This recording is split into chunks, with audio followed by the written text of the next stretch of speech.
Hair fall తో బాధపడుతున్నారా? 150+ branches ఉన్న అడ్వాన్స్డ్ గ్రో హెయిర్ క్లినిక్ లో ఫ్రీ కన్సల్టేషన్ కోసం కాల్ చేయండి.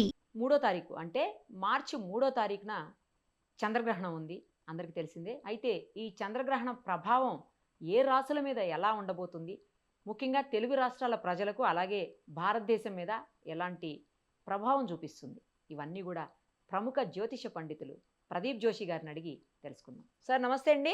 నమస్తే అమ్మా, శ్రీమాత్రే నమః. ఈ రాబోతున్నటువంటి చంద్రగ్రహణం ఏదైతే ఉందో అది ప్రభావం ఎలా చూపించబోతోంది మానవాళి మీద, ముఖ్యంగా రాసుల పరంగా చెప్పండి, అలాగే మన తెలుగు వాళ్ళ మీద, ఇంకా మన భారతదేశ ప్రజల మీద, ప్రపంచ ప్రజల మీద కూడా చెప్పండి సార్. శ్రీ గురుభ్యో నమః, శ్రీమాత్రే నమః. ఇది కేతుగ్రస్త చంద్రగ్రహణం. పూర్వ పల్గుని నక్షత్రంలో 118 సంవత్సరాల తర్వాత వస్తున్న చంద్రగ్రహణం ఇది. ఓ ఇది చాలా రేర్ చంద్రగ్రహణము, హెవీ ఇంపాక్ట్ పడేటువంటి చంద్రగ్రహణం. ప్రపంచ దేశాల మీద, ముఖ్యంగా కమోడిటీస్ మీద, సిల్వర్, గోల్డ్, తర్వాత ఆల్ కమోడిటీస్, కాపరు, అన్ని కమోడిటీస్ మీద ఎక్కువగా ప్రభావం చూపించేటువంటి చంద్రగ్రహణం ఇది. అంటే ప్రపంచ దేశాల్లో ఉన్నటువంటి వాణిజ్యాల మీద ఎక్కువగా ప్రభావం చూపించే చంద్రగ్రహణం ఇది. మామూలు చంద్రగ్రహణం కాదు. అమ్మో. అందుకే సూర్యగ్రహణం ఏర్పడిన దగ్గర నుంచి మనకెప్పుడు ఫిబ్రవరి 17వ తారీఖు సూర్యగ్రహణం ఏర్పడింది. అక్కడ నుంచి వార్ సిచ్యువేషన్ స్టార్ట్ అయింది. వార్ స్టార్ట్ అయిపోయింది. కరెక్ట్ గా చంద్రగ్రహణం ముందే వార్ స్టార్ట్ అయింది. అంటే రెండు గ్రహణాల మధ్యన ఎప్పుడైతే యుద్ధం మొదలవుతుందో అది ప్రపంచ శాంతికి, దుష్టులకి కీడు, శిష్టులకి మేలు. అంటే దుష్ట శిక్షణ, శిష్ట రక్షణ జరిగేటువంటి యుద్ధం. ఆల్రెడీ నేను లాస్ట్ టైం కూడా చెప్పాను, పంచగ్రహ కూటమి లాస్ట్ టైం ఏర్పడినప్పుడు గ్రహణం జరిగింది. దీని ప్రభావం చేత దుష్ట శిక్షణ జరుగుతుంది, శిష్ట రక్షణ జరుగుతుంది, ప్రపంచ యుద్ధాలు జరిగేటువంటి అవకాశాలు ఉన్నాయి. దానికి శ్రీకారం అని చెప్పాను. ఇప్పుడు కొబ్బరికాయ కొట్టారు, స్టార్ట్ అయింది. ఆల్రెడీ పేలుడు స్టార్ట్ అయినాయి. కాబట్టి ఇది ప్రపంచ యుద్ధాల వైపు ఇది దారి తీస్తుంది. కేతుగ్రస్త చంద్రగ్రహణం. చాలా మంది నేను గ్రహణం గురించి చెప్తా ఉంటే కొంతమంది ఏంటంటే పెద్దగా సీరియస్ గా తీసుకోవట్లేదు. మానవాళికి అంటే దుష్టులకి విపత్తు జరుగుతున్నది. ఆ దుష్టులకు విపత్తు జరుగుతున్నప్పుడు అందులో వాళ్ళ పక్కన ఉన్న వాళ్ళు కూడా లేచిపోతారు. కాబట్టి ఈ యొక్క చంద్రగ్రహణం ప్రభావం చేత భవిష్యత్తులో తీవ్రవాదులు కూడా పెరిగే అవకాశం ఉంటుంది. భారతదేశంలో తీవ్రవాదుల దాడులు కూడా పెరుగుతాయి. వెస్ట్ బెంగాల్ లాంటి ప్లేస్ లో, అట్లాగే తమిళనాడు లాంటి ప్లేస్ లో కొన్ని విపత్కర సంఘటనలు జరిగేటువంటి అవకాశం ఉంటుంది. దక్షిణ భారతదేశంలోనూ, అదేవిధంగా తూర్పు ఈశాన్య ప్రాంతం లోపల కొన్ని రక్తపాతాలు జరిగే అవకాశాలు ఎక్కువగా ఉన్నాయి ఈ గ్రహణం ప్రభావం చేత. ఎందుకోసం అంటే ఫల్గుణ నక్షత్రం అంటే అది భాగ్య నక్షత్రం అంటారు. ఎప్పుడైతే భాగ్య నక్షత్రంలో గ్రహణం ఏర్పడుతుందో భాగ్య నష్టం జరుగుతుంది, ఆరోగ్యాలు దెబ్బతింటాయి, స్త్రీలకి కూడా విపత్తు ఏర్పడుతుంది. ఎవరైతే గనక అంటే ఇది స్త్రీల మీద ఎక్కువగా ప్రభావం చూపిస్తుంది. చంద్రుడు ఫల్గుణ నక్షత్రము, శుక్ర మహాదశ కాబట్టి స్త్రీల మీద ఎక్కువగా విపత్తు చూపిస్తుంది. స్త్రీలు మానసికంగా చాలా దెబ్బతింటారు. కోర్టులో కేసులు ఎక్కువగా పెరుగుతాయి, అఘాయిత్యాలు ఎక్కువగా పెరుగుతాయి. ఇవన్నీ కూడా భవిష్యత్తులో జరిగేటువంటి కీడు. మంచి కూడా కొన్ని ఉన్నాయి. ఆ మంచి ఏమిటంటే గనక ఎవరైతే గనక రైతులు జాగ్రత్తగా పంటని పండించుకుంటారో 10 రోజులు, ఈ 10 రోజుల్లో కూరగాయల యొక్క డెఫిసిషన్ ఏర్పడుతుంది. విపరీతమైన రేట్లు పెరిగిపోతాయి కూరగాయల రేట్లు. ముఖ్యంగా టమాటో, ఆలుగడ్డ, ఉల్లిగడ్డ ఈ రేట్లు భయంకరంగా పెరుగుతాయి. ఒక 10 రోజులు మాత్రం రైతుల్ని రాజు చేసి పడేస్తుంది. ఎవరు 20-30 ఎకరాలు టొమాటో వేసుకున్నారు అనుకోండి, వాడు ఒక్క రోజులో కోటేశ్వరుడు అయిపోతాడు.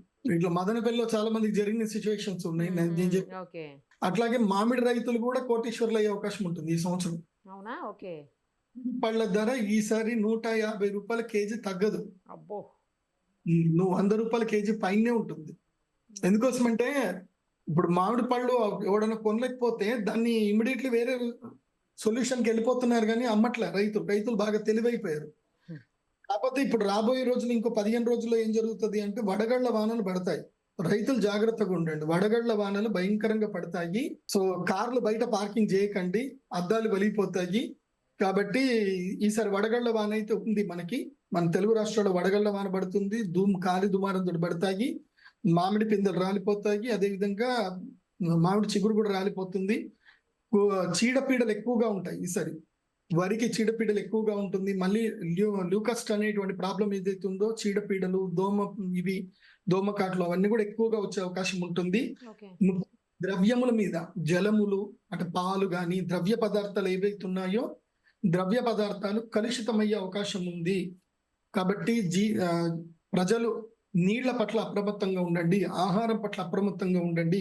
నేనైతే ఒక 2-3 నెలలు క్షీరవ్రతం పాటించండి. అందరూ పాలు తాగకండి, పాలు తాగడం మానేసేయండి, టీలు కాఫీలు బంద్ చేయండి కొన్ని రోజులు. ఎందుకోసం అంటే కల్తీ ఎక్కువగా జరిగే అవకాశం ఉంటుంది. కల్తీతో ఒక్కొక్కసారి మూకుమ్మడి విపత్తులు, ఆరోగ్య నష్టాలు, మూకుమ్మడిగా అందరూ హాస్పిటల్లో జాయిన్ అవ్వడాలు, ఫుడ్ పాయిజన్ అవ్వడాలు ఇలాంటివన్నీ కూడా జరిగే అవకాశాలు ఉంటాయి. ఎందుకోసం అంటే గ్రహణం జరిగినప్పుడు దుర్మార్గం పెరుగుతుంది కూడా, అది కూడా జరుగుతుంది. ఎందుకోసం అంటే చెప్పాను కదా, భాగ్య నక్షత్రంలో జరుగుతుంది కాబట్టి భాగ్య నష్టం. మనందరికీ ఫస్ట్ భాగ్యం ఏంది? ఆరోగ్యమే మహాభాగ్యం. భాగ్యం. కాబట్టి ఆరోగ్యము నశించేటువంటి అవకాశం ఉంటుంది. జాగ్రత్తగా ఉండండి. తినేటువంటి ఆహార పదార్థం ముఖ్యంగా ఆడవాళ్ళు చిన్నపిల్లలు 8 ఏళ్ల నుంచి ఉండేటువంటి పిల్లలు, 8 నుంచి 22 ఏళ్ల మధ్య నుండి ఆడపిల్లలు బాయిలర్ కోళ్ళు, చికెన్ తినకండి. కొన్ని రోజులు చికెన్ మానేసేయండి. ఏదన్నా మీకు అంత చికెన్ తినాలి అనుకుంటే కోళ్ళు తెచ్చుకొని మీ ఇంట్లోనే దేశీగా మీరు చేసుకొని కావాలంటే వాటిని సంపుకొని తినండి. కానీ ఈ బాయిలర్ కోళ్ళు తినకండి. బాయిలర్ కోళ్ళతోటి కూడా రోగాలు వచ్చే అవకాశం ఉంటుంది. మళ్ళీ అది బర్డ్ ఫ్లూ అంటారు కదా, అలాంటివి వస్తాయి. ప్లస్ హార్మోనల్ ఇంబ్యాలెన్స్ జరుగుతాయి. విపరీతమైన ఇది జరుగుతుంది, మాల్ న్యూట్రిషన్ జరుగుతుంది. వాటికి ఇంజక్షన్లు ఇవ్వడం చేయడము. ఎంత 12 10th క్లాస్ పిల్లలు దాదాపుగా డిగ్రీ పిల్లలకి కనిపిస్తున్నారు, ఆడపిల్లలందరూ కూడా. దాని జరుగుతుంది కాబట్టి అది మీరు అప్రమత్తంగా ఉండండి. సో ఇది ప్రపంచానికి జరిగేటువంటి విపత్తులు. అదేవిధంగా మేలు కూడా. నేను ఈ సంవత్సరం రైతులకు నేను అడ్వైజ్ ఇచ్చేది ఏంటంటే, బ్రోక్లీ పంటలు పండించండి, ఎక్కువ శాతం కూరగాయలు పండించుకోండి, పండ్లు పండించుకోండి. దీనివల్ల భవిష్యత్తులో రైతులు ఈ సంవత్సరం అంతా లాభం పొందే అవకాశం ఉంటుంది. రైతులు ఎవరు కూడా భూములు అమ్ముకోకండి. ఎందుకోసం అంటే ఈ ప్రపంచ విపత్తుల్లో భాగంగా రాబోయేటువంటి 2-3 సంవత్సరాల్లో మన భారతదేశానికి అద్భుతమైన దశ రాబోతుంది. మన భారతదేశంలో వ్యవసాయ భూములకు మంచి రేట్లు వస్తాయి. కాబట్టి రైతులందరూ కూడా మీ భూముల్ని అమ్ముకోకుండా జాగ్రత్త పెట్టుకోండి. చక్కగా కూరగాయలు పండించుకోండి. తక్కువ ధరలకి రైతులు ఎవరు కూడా భూములు అమ్ముకోవద్దు. రాబోయే టైంలో చాలా మంచి టైం ఉంది. ఎందుకోసం అంటే గురుడు ఎప్పుడైతే కర్కాటక రాశి లోపలికి ఎంటర్ అవుతాడో జూన్ 3వ తారీఖు తర్వాత రైతులందరికీ మంచి టైం ఉంటుంది. భారతదేశీయులందరికీ మంచి టైం ఉంటుంది. జూన్ 3 వరకు భారతీయులకు అంత మంచి లేదు, కానీ 3 తర్వాత భారతదేశానికి గోల్డెన్ టైం రాబోతుంది. ఓకే, రాశి పరంగా చెప్పండి సార్. రాశుల పరంగా ఇది సింహరాశిలో సంభవిస్తుంది అని చెప్తున్నారు ఈ చంద్రగ్రహణం. దానివల్ల సింహరాశి వాళ్ళకి ఇబ్బందులు ఉంటాయని కూడా చెప్తున్నారు. నిజమేనా అలాంటిది? ఈ గ్రహణము సింహరాశిలో ఏర్పడబోతుంది. సింహరాశి అంటే సూర్యుడి యొక్క నక్షత్రం, సూర్యుడి యొక్క రాశి. పూర్వపల్గు నక్షత్రము సూర్య నక్షత్రము, భగ నక్షత్రం అంటారు. అలాగే ఈ పూర్వపల్గు నక్షత్రం సింహరాశిలోకి వస్తుంది. సింహరాశికి అధిపతి ఎవరు అంటే సూర్యుడు. సూర్యుడి యొక్క స్థానంలోనే గ్రహణం జరుగుతుంది కాబట్టి సూర్యుడు అంటే రాజు, అపోలో ఇస్ ఎ కింగ్ అంటారు. సో ఎప్పుడైతే ఇక్కడ గ్రహణం ఏర్పడుతుందో యుద్ధాలు ఏర్పడతాయి. కాబట్టి సింహరాశి వాళ్ళకి ఇది కీడు, రాజకీయ నాయకులకి ఇది కీడు. రాజకీయ నాయకులు స్కామ్లో ఇరుక్కుంటారు, స్కాములు బయటపడతాయి. ఇప్పుడు రాజకీయ నాయకుల స్కాములు బయటపడతాయి. ఒక్కొక్క సందర్భంలో ముఖ్యమంత్రి రాజీనామా చేయాల్సిన పరిస్థితి కూడా ఏర్పడుతుంది. అది ఏ రాష్ట్రం అని నేను చెప్పాల్సిన అవసరం లేదు. సో ఆ ముఖ్యమంత్రుల స్కాములు బయటపడతాయి. సడన్ గా ఆ రాష్ట్రం లోపల రాజకీయాలు మారుతాయి. సో డిప్యూటీ సీఎంలు సీఎం అవుతారు. అవి జరిగేటువంటి అవకాశాలు అయితే మెండుగా కనిపిస్తున్నాయి. రాబోయేటువంటి 3 నెలల్లో కనిపిస్తున్నాయి. కొన్ని రాష్ట్రాలు, ఏ రాష్ట్రం అని చెప్పను, ఆ రాష్ట్రం లోపల సీఎం అయితే మారుతారు. ఓకే, సీఎం ఏంటి సార్ సీఎం మారిపోయే పరిస్థితులా? అమ్మో, అంటే రాశి ప్రభావం వల్ల లేకపోతే ఈ కేవలం చంద్రగ్రహణ ప్రభావం వల్లేనా? లేదు. ఎప్పుడైతే ఇది గ్రహణం జరుగుతుందో దాని ప్రభావం వల్ల జరుగుతాయి.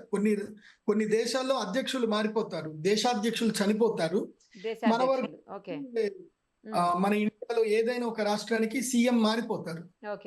మన దేశంలో సీఎంలు వస్తారు.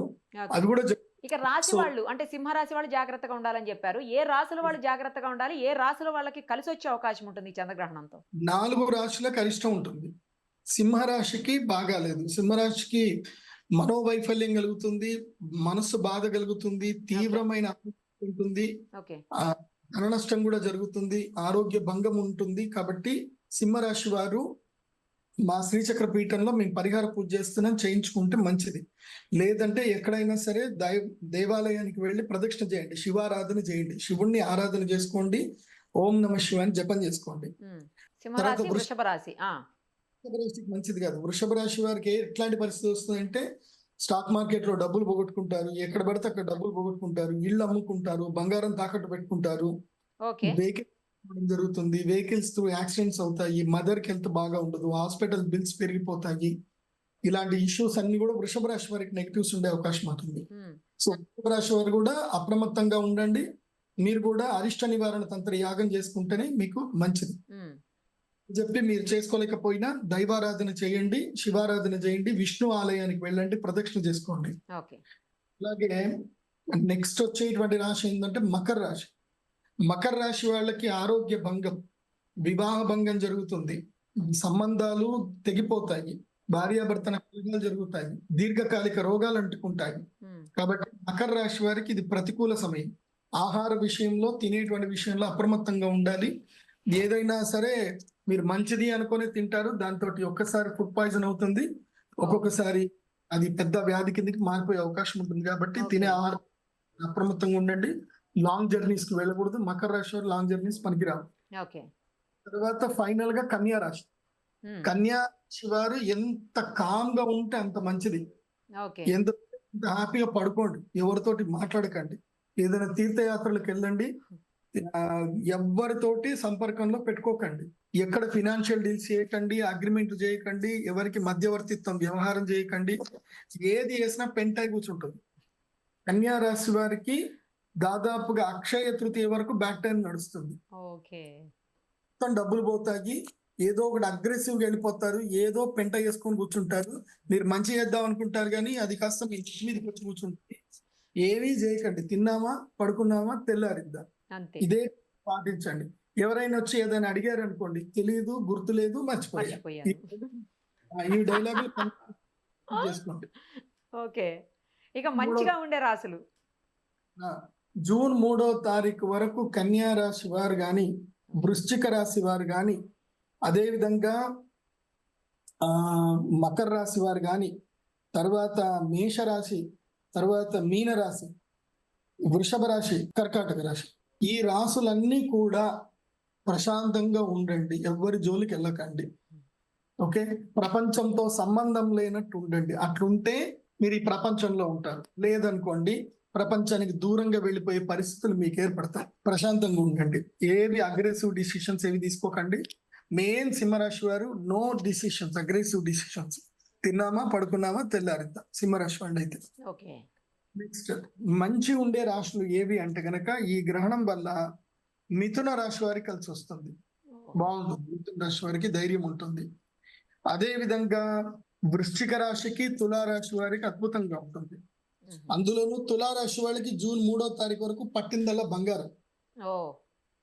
చాలీ శాలరీ ఉంటే జాబ్ మానేసుకొని బిజినెస్ పెట్టుకోండి, ఏదైనా చేసుకోండి. ఇడ్లీ బండి అయినా పెట్టుకోండి, పానీపూరి అయినా పెట్టుకోండి, లేదంటే చిన్నగా బట్టల దుకాణం వదలకండి. రియల్ ఎస్టేట్ చేయండి, అంటే మట్టి పట్టుకున్న బంగారం అయిపోద్ది అంటారు. రియల్ ఎస్టేట్ చేయండి, మంచి కలిసి వస్తుంది. సో వృశ్చిక రాశికి, తులారాశికి బాగుంది.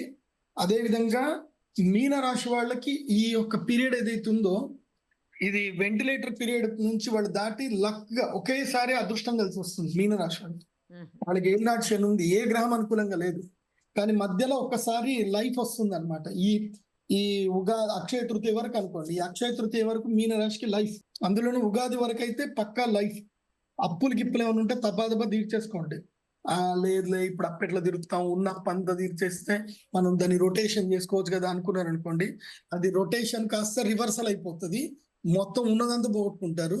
ఇప్పుడు ఏదైతే ఉందో మీనరాశి వాళ్ళకి చెప్పేది ఏంటంటే అప్పులు తీర్చేసేయండి, శత్రువులతో ఏదైనా సమస్యలు ఉంటే సెటిల్మెంట్ చేసుకోండి మీన రాశి వాళ్ళు.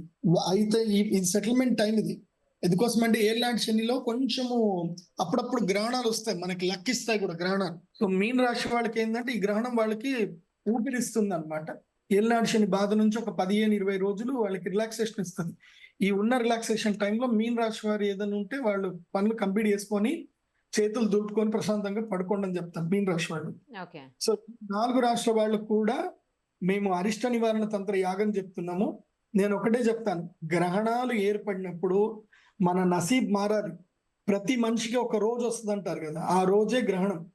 గ్రహణం వచ్చిన రోజు దేవతలకి హవిస్సునిచ్చారే అనుకోండి, మీరు ఒక్కసారి ఒక గాయత్రి మంత్రానికి, ఒక వేద మంత్రానికి మీరు స్వాహాకారం ఇస్తే అది 1,00,000 సార్లు ఇచ్చినంత పుణ్యం వస్తుంది మామూలు టైంలో. గ్రహణం టైంలో దేవతలకి స్వాహాకారం చేయటం వల్ల మీకు అమోఘమైన శక్తి వస్తుంది, మీ తలరాత మారుతుంది, లైఫే మారిపోతుంది. సొంతగా బుద్ధి కలిగి భగవంతుడి ప్రేరణ కలిగి రావాలి. వచ్చి వాళ్ళు సంకల్పంతో యాగం చేసుకోవాలి. ఇది బిజినెస్ మెథడ్ లో వచ్చి యాగం చేసుకోవద్దు. ఇప్పుడు ఈ వీడియో చూస్తున్న వాళ్ళందరూ కూడా చెప్తున్నాను ఏంటంటే, గ్రహణం ఈజ్ లక్కీ టైం. మీకు భగవంతుడు ప్రేరణ కలిగించాడు, వెళ్దాము గురువు గారి దగ్గరికి వెళ్ళి యాగం చేసుకుందాం, ఏదైనా మన నసీబ్ మారుతుందేమో, హోప్ ఉంటే రండి. అలా ధైర్యంగా అమ్మవారి మీద, భగవంతుడి మీద విశ్వాసం చేసి రండి. ఈ గ్రహణం లోపల నేను ఇచ్చే శివలింగం తీసుకోండి, అందరూ జీవితంలో బాగుపడండి. మేము ఏం చేసినా అందరూ బాగుపడడానికే చేస్తాం. ఇంకోటి, మీరు ఇచ్చేటువంటి డొనేషన్స్ ఏదైతే ఉంటుందో మా టెంపుల్ కి, నా పర్సనల్ లైఫ్ కి ₹1 వాడుకోం. ఎందుకోసం అంటే మాకు సుమన్ టీవీ చాలా హెల్ప్ చేస్తుంది, నాకు అపాయింట్మెంట్లు వస్తాయి, అవే నా పర్సనల్ లైఫ్ కి వాడుకుంటాను. కానీ గ్రాండ్ టైంలో ఎవరైనా వచ్చి యాగం చేసుకుంటే అది మా అమ్మవారి దేవస్థానానికి డెవలప్మెంట్ కే పెట్టుకుంటాం తప్ప మేము మా పర్సనల్ లైఫ్ ₹1 వాడాం.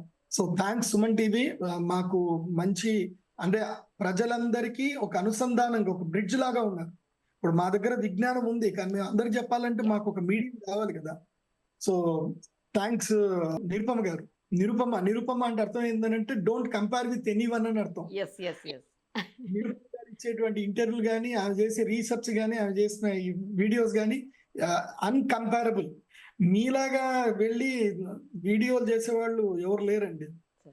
అందరు ఏదో ఏసీ రూమ్ లో కూర్చొని వీడియోలు చేస్తారు, మీరు అలా కాదు. దట్స్ వై నిరుపమ ఈస్, నీకు ఆ పేరు పక్కా సూట్ అయింది. You are not comparable with anyone. మిమ్మల్ని ఎవరితో పోల్చలేము మేము. Thank you so much, you made my day sir, thank you so much. The line is సింహగర్జన, ఆడపులి. Thank you sir, thank you so much.